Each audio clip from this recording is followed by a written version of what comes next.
არაქართულენოვანი საჯარო სკოლების 700-ზე მეტი პედაგოგი ქართული ენის კურსს გადის. განათლებისა და მეცნიერების მინისტრის მოადგილე ლია გიგაური და მასწავლებელთა პროფესიული განვითარების ეროვნული ცენტრის დირექტორი გიორგი მაჩაბელი ქვემო ქართლში კურსის მიმდინარეობას გაეცნენ. ამჟამად კურსში კახეთის, ქვემო ქართლისა და სამცხე-ჯავახეთის რეგიონების საჯარო სკოლების 728 პედაგოგია ჩართული. კურსის განხორციელების მიზანია არაქართულენოვანი მასწავლებლების ქართული ენის ცოდნის დონის გაუმჯობესება, სახელმწიფო ენის სწავლებისა და სამოქალაქო ინტეგრაციის ხელშეწყობა. ეთნიკური უმცირესობების წარმომადგენელი მომავალი თაობის ინტეგრაციის ხელშეწყობის და გაუმჯობესების, განათლების ხარისხის გაუმჯობესებისათვის სასიცოცხლოდ მნიშვნელოვანია თვითონ მასწავლებლების ინტეგრაცია, მათი პროფესიული უნარების გაუმჯობესება. ამ მხრივ შეუძლებელია ვიმუშაოთ მასწავლებლებთან, თუ მათ აქვთ სახელმწიფო ენის ცოდნის პრობლემა.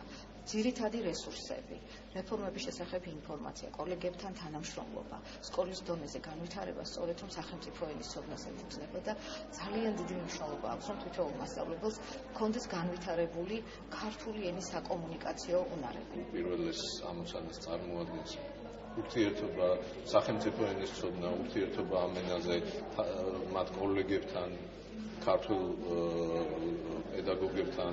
ეს ძალიან მნიშვნელოვანია იმ მიმართულებით, რომ თვითონ ახალი სქემა, პროფესიული განვითარების და კარიერული წინსვლის სქემა ითვალისწინებს ძალიან ინტენსიურ თანამშრომლობას პედაგოგებს შორის.